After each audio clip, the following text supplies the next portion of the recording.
भविष्य पुराण की आज की वीडियो में हम देखेंगे कि कश्यप मुनि गौतम ऋषि को किस प्रकार के सांपों के बारे में बता रहे हैं, और ये दिव्य विज्ञान आपको भी प्राप्त होना चाहिए कि किस सांप से के काटने से कौन सा एंटी वेनम डोज देना चाहिए। कश्यप मुनि कहते हैं कि हे गौतम, अब मैं काल सर्प से काटे हुए पुरुष का लक्षण कहता हूँ। जिसको काल सर्प काटे उसकी जिह्वा भंग हो जाती है, हृदय में शूल होता है, नेत्रों से दिखाई ना पड़े, दांत और शरीर कृष्ण वर्ण हो जाए, विष्ठा और मूत्र निकल जाए, कंधे कमर और ग्रीवा टूट पड़े, मुख नीचे हो जाए, आंखें ऊपर को चढ़ जाएं, शरीर में धा और कंप हो, शस्त्र के काटने से भी शरीर से रुधिर ना निकले, बैत मारने से भी देह में रेखा ना पड़े, और काटने का स्थान पक्के जम्बू फल की भांति नील वर्ण सूजा हुआ और रुधिर से भरा और काकपद के तुल्य हो, हिचकी चले, कंठ रुक जाए, श्वास बढ़े, त्वचा की त्वचा पांडु वर्ण हो जाए, और उसको काल सर्प का काटा जानो।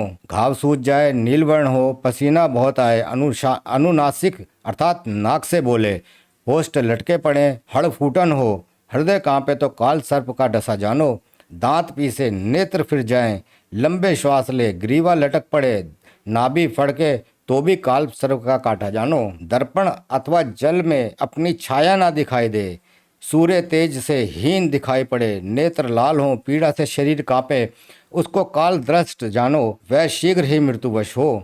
अष्टमी, नवमी, कृष्ण चतुर्दशी और नाग पंचमी के दिन जिसको सर्प काटे उसके जीने में संदेह है। यानी कि किसी और दिन काटे तो बच सकता है, इस दिन काटे तो बिल्कुल नहीं बचेगा। आर्द्रा, आश्लेषा, मघा, भरणी, कृतिका, विशाखा तीनों पूर्वा, मूल, स्वाति और शत भिषा नक्षत्र में सर्प का काटा नहीं जीता, और इन नक्षत्रों में जो विष खावे वह भी तत्काल मरे। पूर्वोक्त तिथि और नक्षत्र दोनों मिल जाएं और अग्निहोत्रशाला में, शमशान में और सूखे वृक्ष के नीचे जिसको सर्प काटे वह ना जिए। मनुष्यों के शरीर में 108 मर्म स्थान हैं, जिनमें भी शंख अर्थात ललाट की अस्थि, नेत्र, भ्रूम, ध्रुवास्थि, अंडकोशों का मध्य, कुक्ष, कंधे, हृदय, तालु, ठोड़ी और गुदा ये मर्म स्थान प्रमुख हैं। इनमें सर्प काटे अथवा चोट लगे तो मनुष्य कभी ना जीवे। अब सर्प काटने के अनंतर वैद्य को जो बुलाने जाए उस दूत के लक्षण कहता हूँ।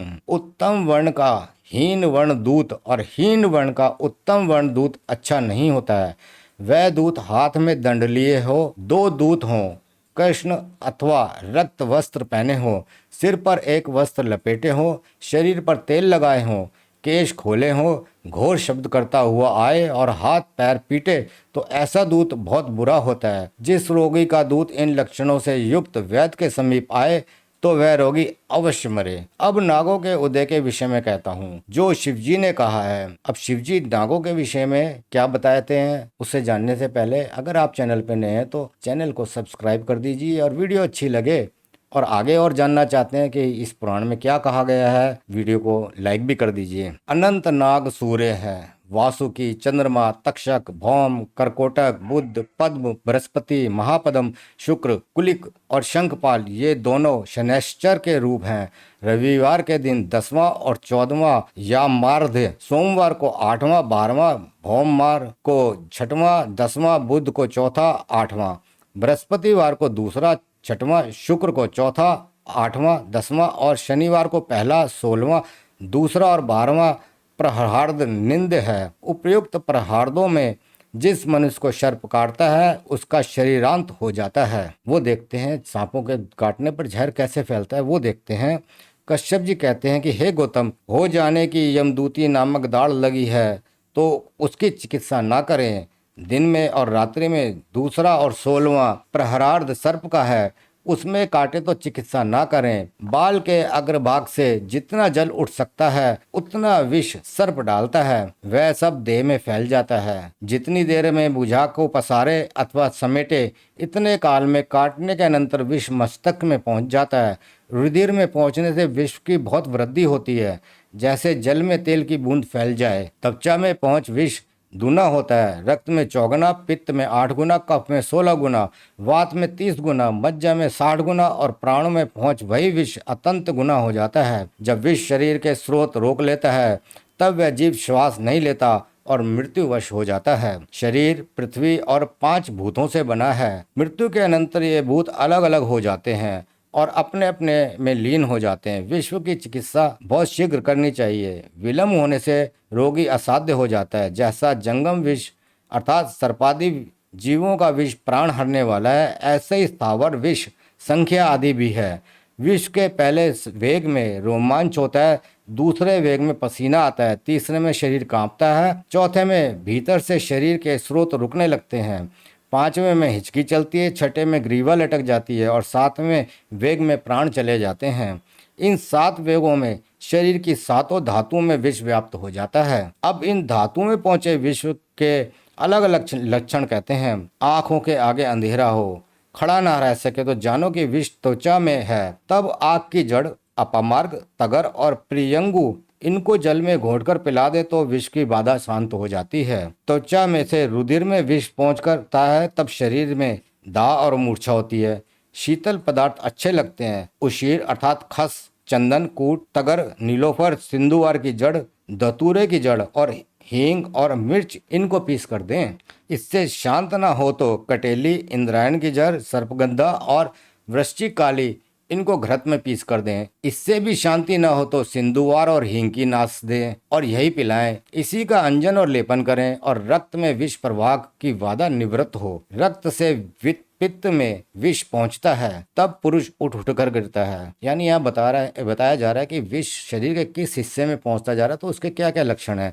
जैसे रक्त से पित्त में विष पहुंचता है तो पुरुष बार बार पछाड़ खा के गिरता है, शरीर पीला हो जाता है, तब सब दिशाएं पीत वर्ण दिखाई पड़ती हैं, मूर्छा और दाह होता है, तब पीपल, शहद, महुआ, घी, तुम्बे की जड़ और इंद्रायण की जड़ इन सबको पीसकर नस से लेपन और अंजन करें तो विष का वेग निवृत्त हो। पित्त से विष कफ में प्रवेश करता है, तब शरीर जकड़ जाता है, श्वास भली भांति नहीं आता, कंठ से घर घर शब्द होता है, मुख से लार गिरती है। यह लक्षण देख पीपल, मिर्च, शुंठी, लोध को शहद के साथ मिला दें अथवा तुरई और मधुसार इनको गौमूत्र में पीस नस से लेपन, अंजन आदि करें और यही पिलाएं तो विष का वेग शांत हो जाता है। कफ से वात में विष प्रवेश करता है, तब पेट अफर जाता है, कोई पदार्थ दिखाई नहीं पड़ता और दृष्टि भंग हो जाती है।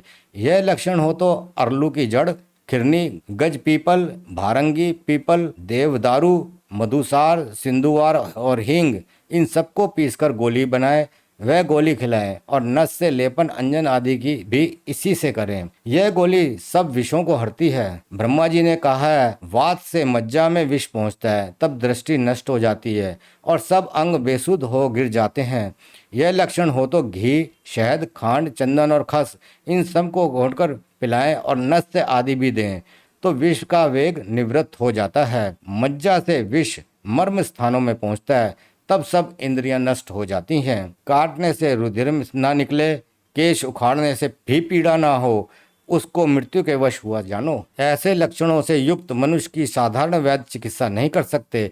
जिनके पास सिद्ध मंत्र और औषधियां हो, वे वैद्य ऐसे रोगी का उपाय करने में समर्थ हैं। इसके लिए साक्षात रुद्र ने एक औषधि कही है। यहाँ पर जो रुद्र कहा गया है, यजुर्वेद में रुद्र वही है जो 3 नेत्रों का है, अर्थात तीनों कालों का ज्ञाता है, भूतकाल, वर्तमान और भविष्य का ज्ञान रखता है, उसे रुद्र कहा गया है। मयूर, नकुल और मार्जार इन तीनों का पित्ता, धनाली की जड़, केसर, भार्गवी, कूट, काशमर्द की छाल, उत्पल, कुमुद और कमल इन सबको समान भाग लेकर गौमूत्र में पीस नस से आदि दें और खाने को भी दें तो काल सर्प से डसा हुआ भी अति शीघ्र निर्विष हो। यह औषधि मृत संजीवनी है, अर्थात मरे को भी जिला देती है, इसलिए इसे अवश्य देना चाहिए। भविष्य पुराण की आज की वीडियो में इतना ही।